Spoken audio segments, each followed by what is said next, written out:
Lo extraño no fue encontrarlo, porque un segundo antes todo era normal y un segundo después ya no.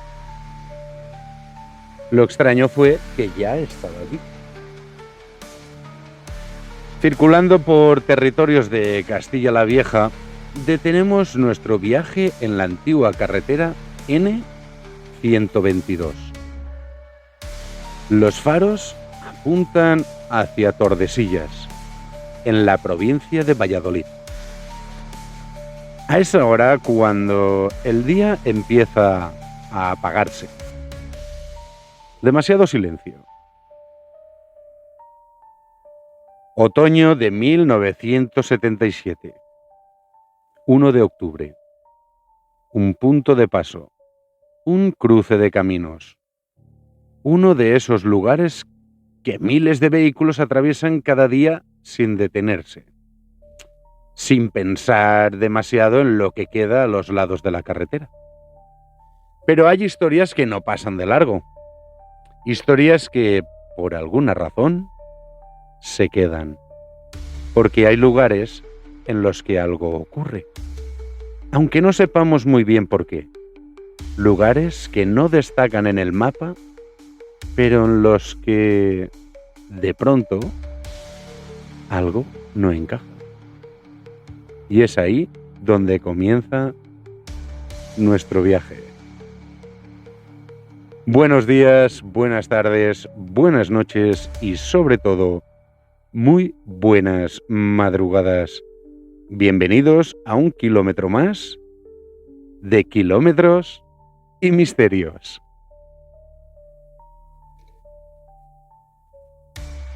Era una tarde cualquiera, de esas en las que no pasa absolutamente nada, o eso parece. Martín Rodríguez tenía 7 años y como cualquier niño de su edad, lo único que quería era salir a jugar. Aquella tarde, junto a su amigo Fernando, se alejaron del pueblo, como tantas otras veces, buscando algún lugar donde esconderse, donde perderse durante un rato sin que nadie les molestara. Y acabaron en un sitio que ya conocían. Un corral abandonado a las afueras junto a la carretera. Un lugar sin nada especial. O, por lo menos, eso creían. Porque lo que ocurrió allí no tenía nada de normal. Y no fue solo lo que vieron. Fue lo que pasó después. Porque esta no es solo una historia de luces en el cielo. Es una historia de contacto, de consecuencias y de una pregunta que casi 50 años después sigue sin respuesta. ¿Qué le ocurrió realmente al niño de Tordesillas? Martín Rodríguez tenía 7 años. Y como cualquier niño de su edad, solo quería salir a jugar. Aquella tarde llegó a casa, dejó la cartera, cogió algo de comer y salió corriendo. Había quedado con su amigo Fernando y juntos hicieron lo que hacían siempre: alejarse del pueblo, perderse entre caminos, buscar algún sitio donde nadie les molestara. Acabaron en un lugar que conocían bien, un corral abandonado junto a la Nacional 122, un sitio viejo, derruido, de esos que no llaman la atención de nadie. O eso creían. Empezaron a hacer lo de siempre, a lanzar piedras, a reírse, a competir entre ellos, hasta que una de esas piedras no sonó como debía. No fue un golpe seco como los de siempre. Fue un sonido distinto. Metálico. Extraño. Lo suficiente como para que los dos se miraran sin decir nada. Y como suele pasar en estos casos, la curiosidad pudo más que el sentido común. Se acercaron a la tapia, entraron y entonces lo vieron. Dentro del corral, iluminando la penumbra de aquella tarde que ya empezaba a apagarse, había algo. No fue como la mayoría de los testimonios que hablan de luces en el cielo, de objetos que se desplazan, que aparecen y desaparecen sin dejar rastro. No hubo luces cruzando el cielo, ni objetos perdiéndose en la distancia. Aquello ya estaba allí cuando entraron, esperando, ocupando aquel pequeño espacio, como si siempre hubiera estado en ese lugar. Y eso es lo que hace a este caso distinto. Porque no lo vieron llegar, no lo vieron aparecer, simplemente estaba. Un objeto metálico con forma de lágrima y del color del plomo, apoyado sobre 3 patas, a unos pocos metros de los chavales. Real.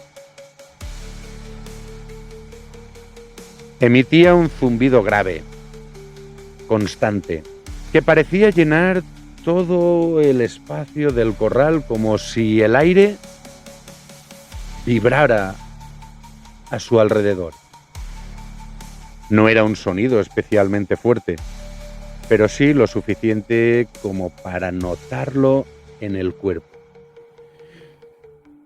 Como una presencia que no encajaba con aquel lugar. Tenía 3 círculos en su estructura, que Martín describiría años después como ventanas, y una especie de puerta vertical similar a la de un ascensor. La superficie no reflejaba la luz como lo haría un metal normal. Era opaca, densa, extraña, como si no perteneciera a nada que ellos hubieran visto antes. Fernando sintió miedo al instante. Un miedo difícil de explicar. De esos que no pasan por la cabeza, sino por el cuerpo. Perdón. Pero Martín no. Martín se quedó mirando, sin moverse, sin apartar la vista, fascinado. Entonces ocurrió. Y no fue algo brusco. Y tampoco fue inmediato. Fue como si todo empezara a moverse poco a poco. La puerta comenzó a cerrarse lentamente, sin hacer ruido, deslizándose sobre sí misma con una suavidad que no encajaba con nada de lo que conocían. Y en ese momento algo cambió. El zumbido pareció hacerse más profundo, más presente, como si llenara aún más el espacio. Desde el objeto empezaron a salir haces de luz. Eran haces definidos, con una dirección clara, que no parecían iluminar sin más. Había algo en la forma en la que se movían, en cómo recorrían el espacio del corral, que daba la sensación de que no estaban ahí para dar luz. Parecía que buscaban algo. Uno de ellos se desplazó lentamente por el interior del corral. Y fue entonces cuando le alcanzó. Martín sintió como si su cuerpo dejaba de responder, como si algo de repente hubiera desconectado cualquier orden que intentaba enviar. Intentó moverse, Intentó reaccionar, pero no había respuesta.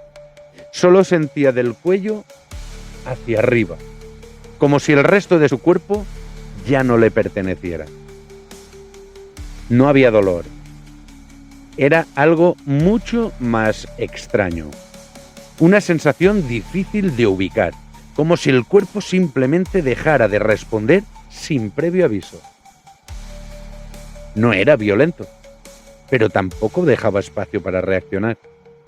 Una inmovilidad total, firme, como si estuviera sujeto en el aire sin que nadie lo tocara.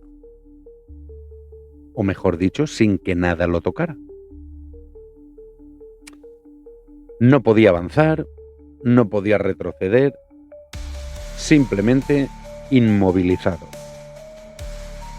Hay algo en este tipo de encuentros que siempre resulta difícil de explicar.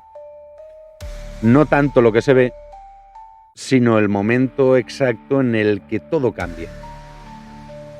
Ese instante en el que alguien pasa de estar jugando, de estar en un lugar conocido, a enfrentarse a algo que no encaja con nada de lo que ha vivido hasta ese momento. Un segundo antes todo era normal. Un segundo después, ya no. El mundo empezó a volverse extraño, como si todo a su alrededor perdiera la consistencia de unos segundos antes. El zumbido seguía ahí, pero ya no era solo un sonido. Parecía meterse en la cabeza, ocupándolo todo, dejando fuera cualquier otra cosa. La vista comenzó a fallar, volviéndose borrosa, como si le costara enfocar lo que tenía delante. Y en medio de todo eso apareció una sensación difícil de explicar. Y no era miedo. Había algo más extraño en ello. Tampoco había dolor. Era algo distinto. Una especie de calma que no encajaba con lo que estaba ocurriendo. Como si una parte de él hubiera dejado de reaccionar por completo. Mientras tanto, Fernando salió corriendo. Como si algo dentro de él lo empujara a huir sin pensar, sin detenerse, sin poder hacer otra cosa, vamos, ni siquiera mirar atrás. Martín no recuerda cuánto tiempo pasó. Solo sabe que en algún momento, igual que empezó, todo terminó. Y el objeto ya no estaba. El corral volvió a ser lo que era, un espacio vacío, silencioso, como si nada hubiera ocurrido allí. Como si todo aquello no hubiera sido más que un instante o algo que nunca llegó a suceder, pero había pasado. Y horas después empezaron los síntomas. Al principio fueron mareos, vómitos, una sensación extraña que nadie sabía explicar, pero aquello no se quedó allí. Con el paso de las horas y luego de los días, comenzaron a aparecer problemas neurológicos que obligaron a su familia a llevarlo al hospital. Y fue entonces cuando todo cambió. Porque lo que empezó como un malestar sin explicación se convirtió en el inicio de otra historia.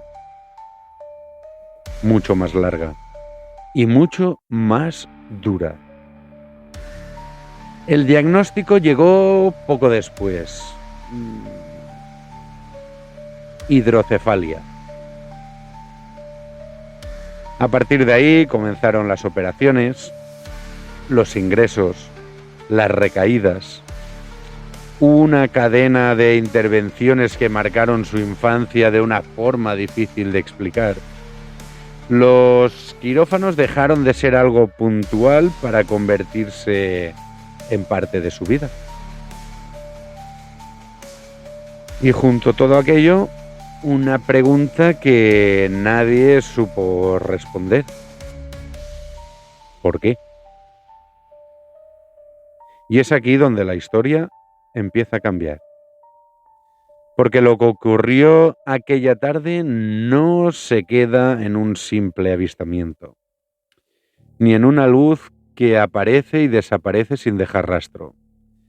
Aquí hubo algo más cercano, más difícil de encajar, algo que no terminó en ese momento y que, de alguna forma, siguió presente en todo lo que vino después. Pasaron los años, la vida siguió adelante, pero aquello no desapareció. Décadas más tarde, Martín volvió a aquel lugar, ya de adulto, frente a lo que quedaba de aquel corral. Y allí, sin necesidad de adornar lo que ocurrió, dijo algo que resume toda esta historia. Yo sé lo que vi, yo sé lo que sentí, aquello no era de aquí. Y es aquí donde empieza la duda, no la historia. La duda. La memoria no funciona como una grabación, que le damos a grabar y va grabando lo que vamos viendo. No funciona así. No guarda los hechos tal y como ocurrieron. Los reconstruye. El cerebro los adapta. Incluso me atrevo a decir que los reordena. Y con el paso del tiempo a veces termina mezclando lo que ocurrió con lo que creemos que ocurrió. Y ahí es donde empiezan los problemas. Porque cuando una historia se mantiene durante años, ya no es solo un recuerdo.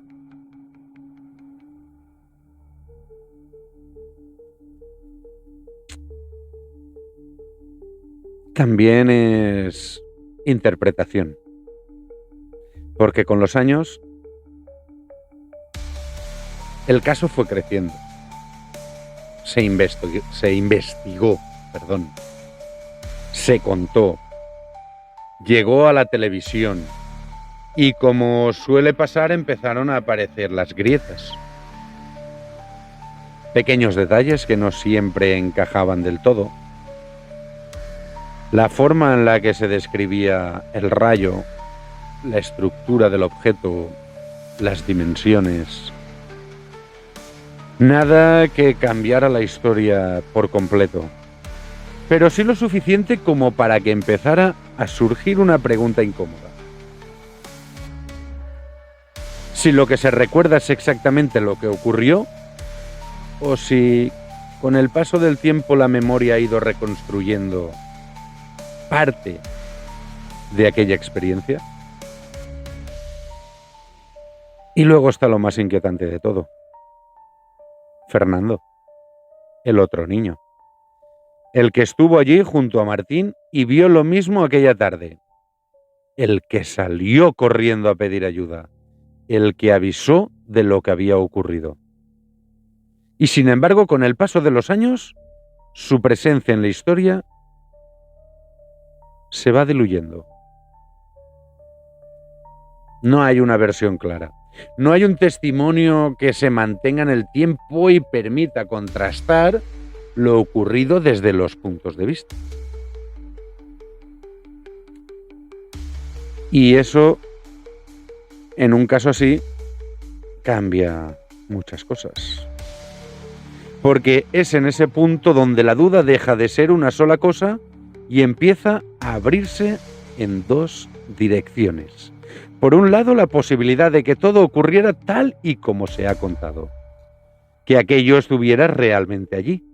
Que hubiera una interacción directa y que ese encuentro dejara una huella física imposible de explicar. Y por otro, la idea de que la explicación estuviera en otro lugar, en algo que ya formaba parte de Martín, y que lo ocurrido en el corral no fuera más que la forma en la que la mente intentó dar sentido a lo que el cuerpo ya estaba sufriendo. Son dos formas de entender lo mismo. Dos caminos que se cruzan, pero que no terminan de encontrarse. Las carreteras están llenas de historias que nunca se cuentan. Lugares por los que pasamos sin mirar. Puntos concretos en el mapa que no significan nada hasta que alguien se detiene. Hasta que algo ocurre. Y a partir de ese momento, dejan de ser un simple lugar de paso y se convierten en otra cosa, en algo que permanece, aunque nadie lo vea. Dos formas de entender lo mismo, y sin embargo, ninguna termina de encajar del todo. Porque si todo fue una construcción de la mente, cuesta explicar por qué hubo alguien más allí, alguien que vio lo mismo y reaccionó de la misma manera. Y si por el contrario, aquello fue real, si realmente ocurrió tal y como se ha contado, entonces hay otra pregunta que sigue abierta. Una que no desaparece con el paso del tiempo. ¿Qué fue exactamente lo que ocurrió después? ¿Qué fue lo que dejó esa huella? ¿Por qué hay encuentros que se quedan en el momento? Que se diluyen con los años, que acaban formando parte de un recuerdo más. Y hay otros que no.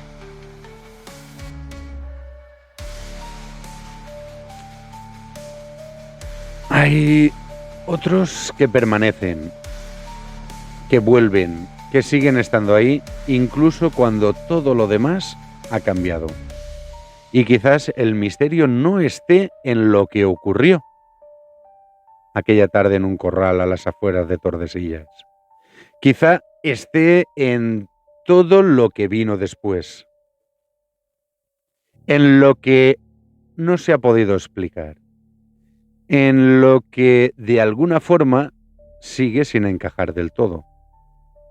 Y es ahí donde el misterio sigue vivo. Porque hay una parte de nosotros que quiere creer que todo ocurrió tal y como se ha contado, que aquello estuvo allí, que hubo un encuentro real y que de alguna forma dejó una huella que no se puede explicar. Pero también hay otra parte más fría, más racional, que intenta ordenar lo ocurrido, que busca respuestas en lo que conocemos, que necesita encajar cada pieza dentro de algo que tenga sentido. Dos formas de mirar la misma historia, dos formas de enfrentarse a lo desconocido, y quizás el verdadero misterio no esté en elegir una u otra, sino en aceptar que, en casos como este, ambas siguen abiertas. Gracias por estar ahí, un kilómetro más de kilómetros y misterios. Hasta ahora, buena ruta. Bienvenidos a Kilómetros y Misterios. Kilómetros y misterios. En la noche al volante, carreteras sinuosas con su historia palpitante. Ovnis sobre el arcén, alumbrando el horizonte, y castillos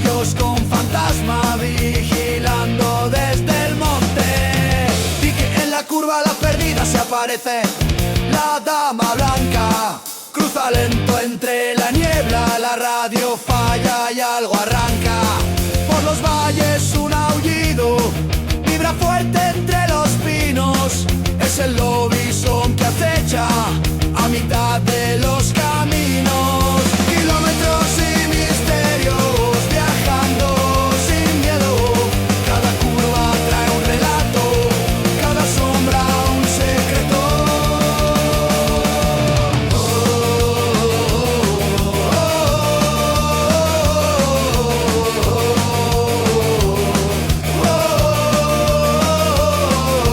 Viejos castillos guardando pactos, leyendas y juramentos. Sus muros susurran nombres olvidados por el tiempo. La carretera se retuerce como si hablara al oído, con historias que despiertan al más incrédulo perdido.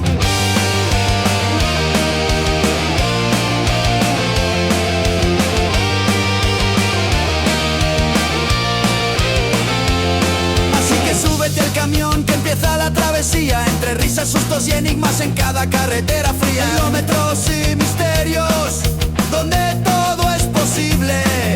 Si tienes valor, acompáñanos en este viaje increíble.